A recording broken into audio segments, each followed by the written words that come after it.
Hello, hello. Welcome so much for everyone for joining me in person, for joining online. I'm excited to have this panel about IVF. And before we get started, I'm going to have our panelists introduce themselves. So this panel is talking about equity in IVF, equity in reproductive care. First, we're going to start with Rebecca Hart-Holder. Can you tell us a little bit about yourself? Hi, everyone. My name is Becca Hart-Holder. I'm the president of Reproductive Equity Now and very fortunate to have 2 babies through IVF. Excellent. And Dr. Pietro Bortoletto, can you introduce yourself? Absolutely. Thanks, everyone, for being here at 5 o'clock in the middle of the week where parking is tough. It's nice to be in front of a full audience. My name is Pietro Bortoletto. I'm an infertility doctor. I work at a practice called Boston IVF, which is affiliated with Beth Israel. And for the last couple of years, I've been helping men, women, and everyone else in between help build their family. And recently, it has not been so easy if you've been paying attention to what's been happening in the news. So I'm delighted that we're talking about this topic publicly. And some breaking news today, too, we're going to get into a little bit later. I want to start with a little bit of table setting. So in looking up things about IVF, in researching stuff for articles, there were some stats that really stood out for me that I think might help set the stage for this conversation. So the first is that the WHO said that 1 in 6 people nationally is affected with infertility. Despite that, though, despite the vast number of people, since IVF was invented in the 70s, only about 10,000 babies have been born through this technology. I mean, that's about how many cars are manufactured in the U.S. annually, just to put that in perspective. And, you know, we might think Massachusetts is different, Massachusetts is better, but there was a recent study by Harvard, Brown, and others that showed that women of reproductive age in Massachusetts, only about 30% actually qualify for such or eligible for such benefits. And so with that said, Pietro, let's start with you. In Massachusetts, we do have more. Things are better here. We have an insurance mandate. Is it enough? Can you help us understand what the landscape looks like in Massachusetts? Just small correction. I think you're missing a couple of zeros. So there's been 10 million babies born through IVF globally since 1974 when IVF was invented.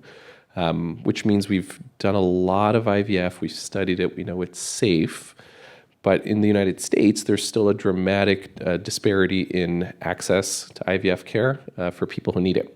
1 out of 6 couples are infertile, and that's only counting heterosexual couples, people who have exposure to sperm, or have a uterus to become pregnant with. The minute you include non-traditional ways to build a family, like donor sperm, donor egg, even uterus transplant, that number is even higher. So there's a huge unmet need. Massachusetts has actually been on the forefront of this. The first insurance mandate for infertility coverage in the United States was actually passed by Maryland in the early 80s, and 2 years later, Massachusetts passed their own insurance mandate. And what that practically means is if you are insured through a private insurance plan in the state of Massachusetts, your Blue Cross Blue Shield, your Cignas, your Aetnas, your employer is responsible for giving you access to all pregnancy-related services, and that includes infertility care. And in Massachusetts, that means folks who are from all walks of life have access to IVF. So people who drive the bus for the MBTA, teachers, nurses, all the way up to the executives at Sanofi and Takeda. Which means for me, I get the privilege of seeing people from every single walk of life by nature practicing in Massachusetts.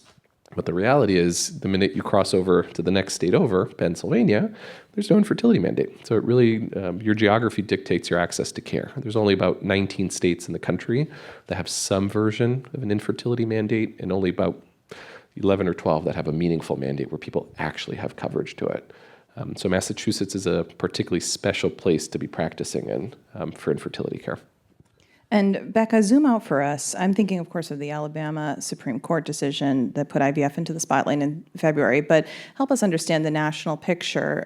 Pietro alluded to this, but if Massachusetts is the best case scenario, and even here things aren't necessarily great, what does that mean for the rest of the country?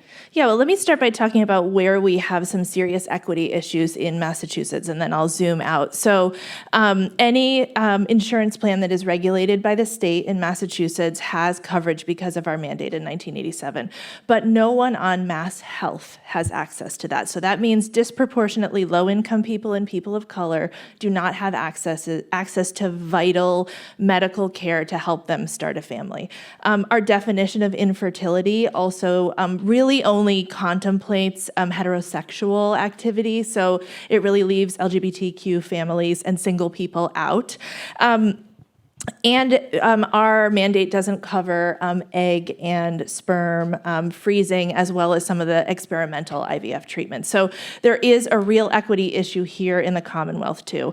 But important to tee up that there are a huge swath of states where IVF coverage simply does not exist, regardless of who is regulating your insurance plan. And I know we're going to get into this, Jess, but we have to be very clear-eyed about the fact that it is part of the Republican Party platform to define personhood as beginning at the moment of conception, which would have profound impacts for all kinds of reproductive health care, including outlawing IVF.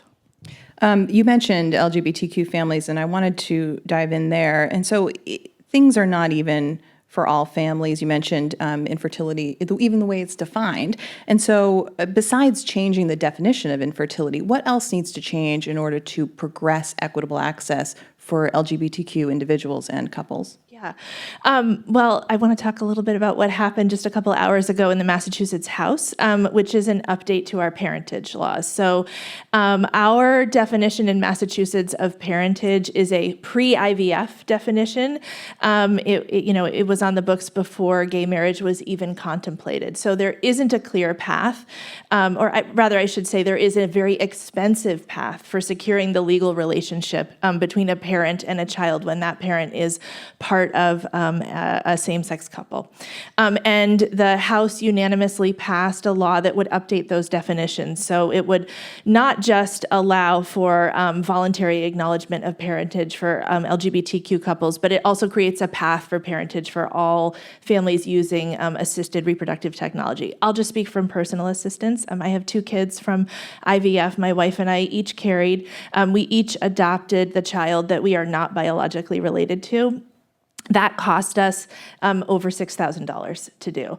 That on top of a lot of the other associated costs that exist for IVF, such as purchasing donor sperm, right? Or the IUIs that you have to do to prove that you're infertile. So we were in a position where we could afford to pay that money to vindicate our parental rights, something critically important to us when we travel to states that might be hostile to our family. Not every couple or single person has that luxury, and it is a really important equity issue that we have to address. Go ahead. From a definition perspective, the American Society for Reproductive Medicine, which is our governing body as infertility doctors, in January of this year actually updated the definition of infertility to include exactly those scenarios where you don't have exposure to sperm. You may not have a uterus. You can't get pregnant without medical assistance. Now, we did it as a medical society. The next step is to let the insurers know. And we all know that there's a lag between the science and when insurances start covering things. But I'm hopeful that with this new society update to the infertility diagnosis criteria, we should be seeing this hopefully trickle down, starting in states like Massachusetts and hopefully everywhere. There are some insurers in Massachusetts that I believe have started to shift as a result of these changes. They're requiring 6 IUIs instead of 12 to replicate 12 months of trying. But still, purchasing sperm is out of pocket for many of these families. Surrogacy is out of pocket, purchasing eggs. And so what else needs to come first? There's so much more that needs to happen. Do we all need to amend it at once, or is there a prioritization of what needs to occur kind of increase equity? Yeah, tomorrow, actually, the United States Senate is going to vote on a bill called the Right to IVF, brought by Senators Duckworth, Murray, and Booker. Unfortunately, that bill is going to be blocked by a filibuster. We need to have a federal right to create the families that we want, need, and deserve in an equitable way. And I think until we have a federal right that really considers everyone who wants to become a parent, we're really going to be at a disadvantage nationally. And to put in context what it costs, I think Jessica was mentioning that, and to kind of drill down on that, because I think it's important to understand where the disparity is. If you are a same-sex couple, two women who are trying to use donor sperm to conceive, the old insurance definitions used to be that you had to do 12 months of intrauterine insemination, which is purchase donor sperm from a sperm bank, place it inside the uterus every month until you become pregnant. And if you're not pregnant by 12 months, then you're considered infertile. And to just put some numbers associated with that, a single vial of donor sperm costs around $2,000 today. And each time you're performing an intrauterine insemination is anywhere from $1,500 to $3,000. So over the course of a year, if you do the math, that's $50,000 to $60,000 before you even start the process of going through IVF, which is great that we have an insurance mandate, but you're still on the hook for deductibles, copays, and oftentimes medication.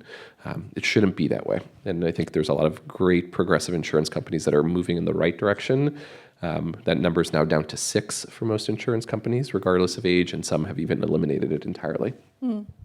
I mean, income is still a huge barrier for IVF for many, including LGBTQ families and individuals.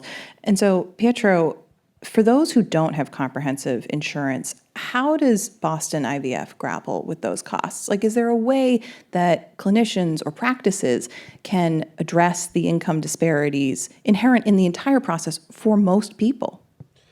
In Massachusetts, while most of our patients are seeing us with insurance coverage, there's still probably 20 to 25% of our patient population that doesn't have insurance coverage or has exhausted insurance coverage and are still on the road to becoming parents. For those patients, I think most IVF centers in the state offer discounted or low-cost programs to allow them to stay in the game and continue to try to chase that dream of being pregnant and have a baby. There are wonderful organizations in the state that also, through charitable arms, fund the cost of IVF. Religious organizations, cultural organizations. Boston IVF recently launched the Boston IVF Foundation, which accepts private donations to be able to cover the cost of care for folks who don't have coverage. But it's an ongoing problem that I think in Massachusetts we're largely shielded from by nature of having so many patients with access. I can't imagine practicing in a state that doesn't. Those are all patients where you're dealing with such a finite amount of money, and there's a lot of money. There's a lot of hope riding on that single IVF cycle. Here, the average patient with insurance gets anywhere from 3 to 6 attempts before they're starting to run into issues with insurance. So we have the opportunity to do it in a way that's stepwise, safe, and maximizes their goal of building not only the first kid, but also their whole family. And, I mean, this is for those with commercial insurance, though. And so by nature of mass health coverage, are we already establishing a society where low-income individuals just do not have the same access to reproduce? Absolutely, we are. Yes, and that is something that we have to change in Massachusetts and nationwide. I mean, there is no reason why people on mass health should not be able to create the families that they want. I also want to talk about racial disparities within IVF. Pietro, I was looking at this 2020 study that showed that Black and Hispanic women traveled twice as far as white and Asian women to access fertility treatment. And so how, as a society or even within certain practices, where they establish is largely outside the hands of clinicians, how do we start to increase access even after the access and the insurance barriers are overcome? And that study that you're quoting actually gave the mean number of miles driven to access care for Black and Hispanic women. It was 19 miles. That's really far. And if anyone's ever done IVF or has a friend who's gone through IVF, there's a lot of physicality to being an IVF patient. You got to come see me a lot. There's blood work, there's ultrasound, there's procedures. You're a science experiment. Yes. Correct. And it's a pretty intensive period of time where if you don't live right by an IVF center, you're going to have an extra hard time accessing care. And if you look at where the IVF centers are in the greater Boston area, I'll tell you where they aren't. They're not in Dorchester. They're not in East Boston. They're not in the communities that have both the greatest need but also the least amount of access. I think one good thing that's come from the pandemic is the advent of telemedicine, and I would say it's probably 75% of my patient visits are all done through telemedicine now. And what that's done is it's not insignificant.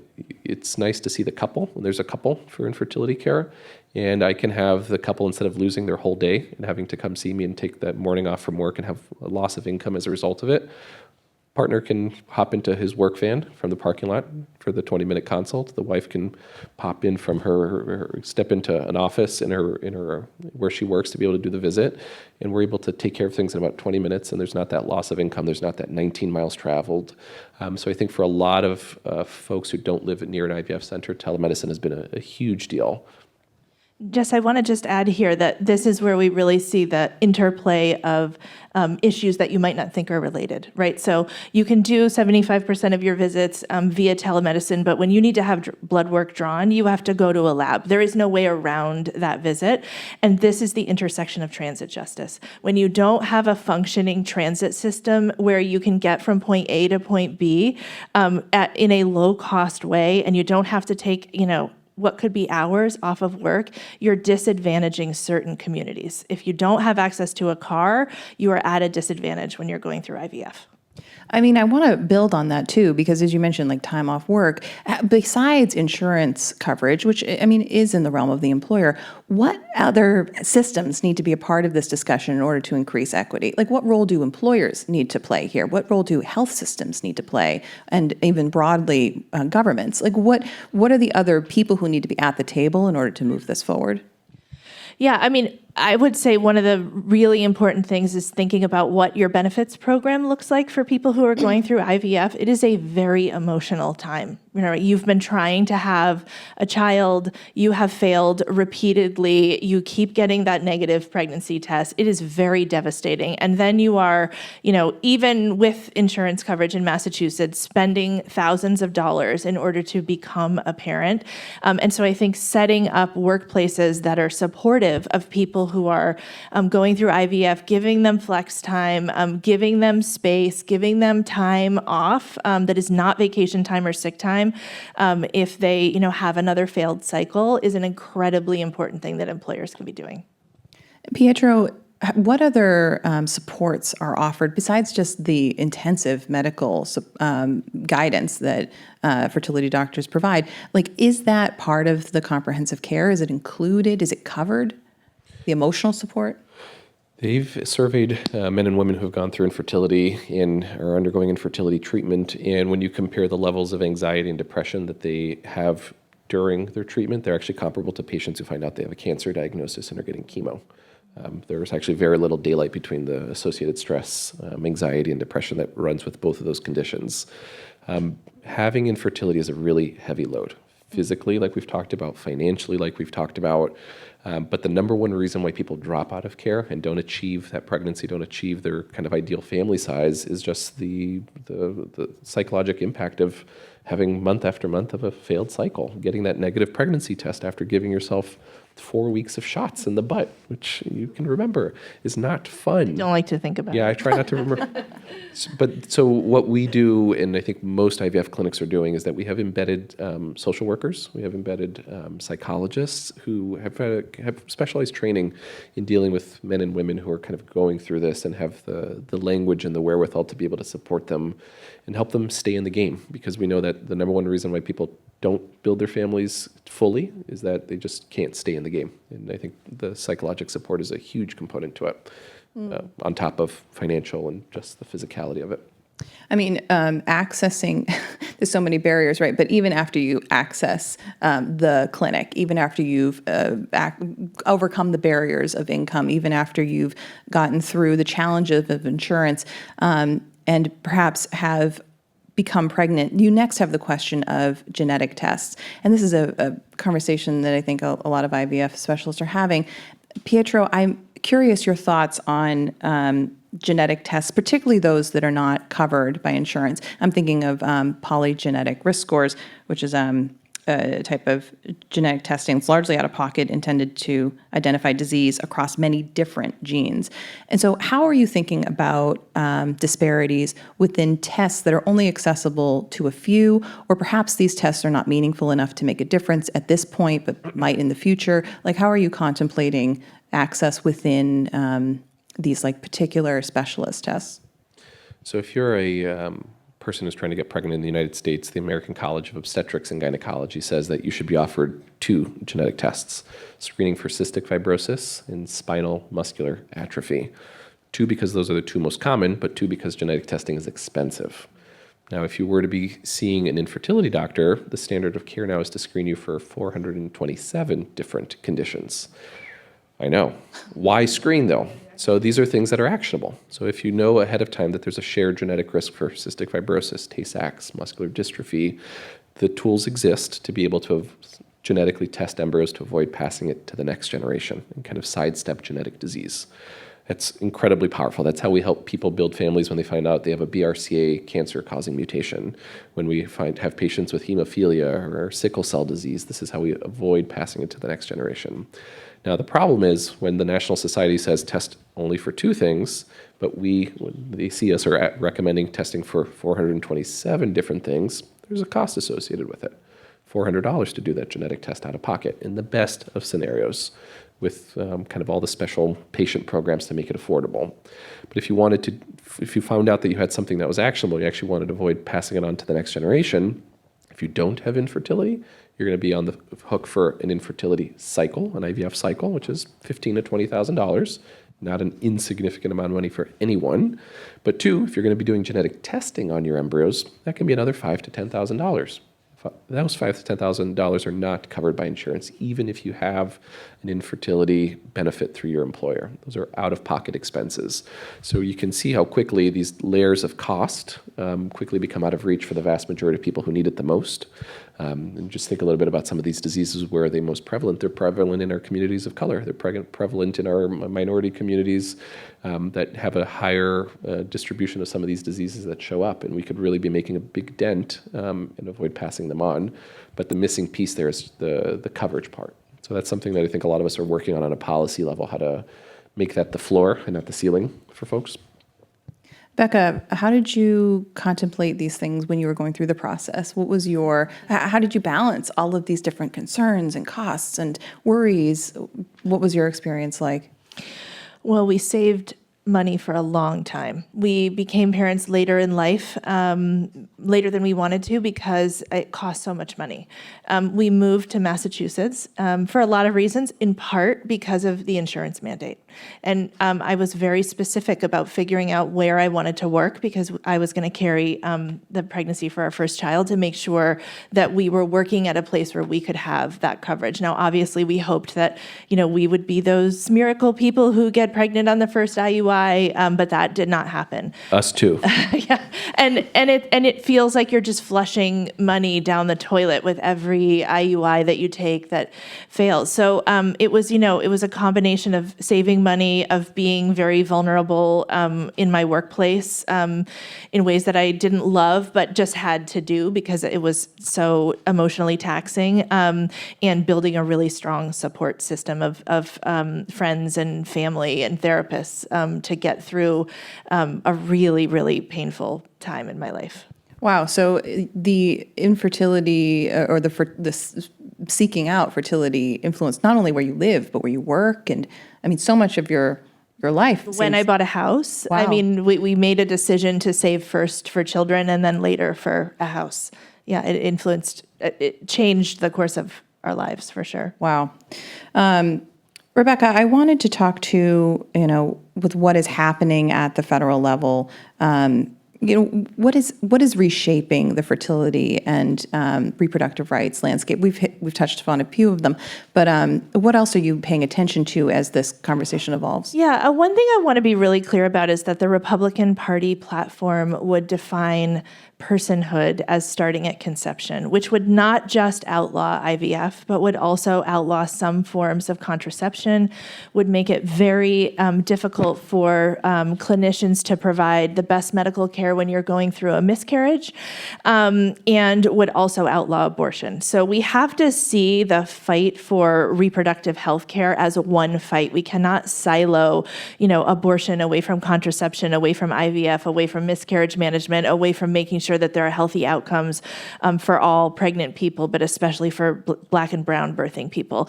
The goal of one party, the Republican Party, is fetal personhood, which will result in a ban in family formation for many, many, many families, and make just deeply personal decisions about our sexual freedom occur in Washington instead of in our bedrooms in the privacy of our own home. And you saw a preview from that from the Supreme Court of Alabama by defining a embryo as an extrauterine child. And nobody knows this better than the two of us, that an extrauterine child is not a child. That is not what you're begging for and praying for when you start the journey of IVF.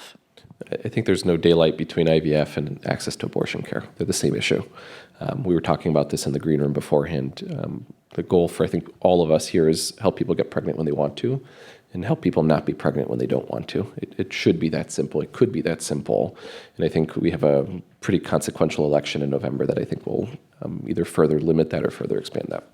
I mean, there's so much more to discuss here. We are out of time. This has been such a thrilling conversation, I think, both of you. I'm going to turn it over to Tanisha Sullivan to close us out. But audience, can we give our panelists a round of applause?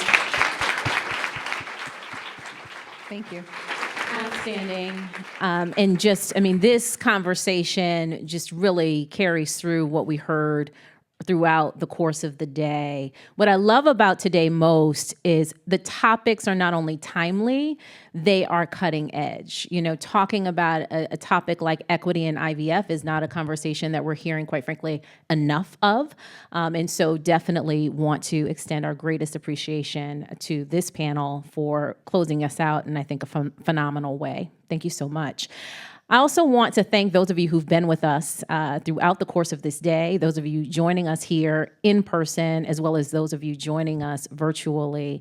I want to thank certainly the sponsors for this Health Equity Day, John Hancock, Point 32 Healthcare, our friends at Takeda, of course, my colleagues at Sanofi, and our Boston Globe partners. For the Boston Globe, there's a question earlier today about what is the role of media when it comes to the advancement of health equity. The role of media is quite simple, and the Globe is leading by example. Awareness, education, and accountability. Accountability is where I want to pick up, and that's for all of us, whether you're here in person or you have joined us virtually. What's most important is that we not only listen to these conversations and get excited about these conversations, but that the conversations lead to action. That the conversations lead to action that really does help improve health outcomes for all people, that really does help to improve access to critical care and treatment for all people.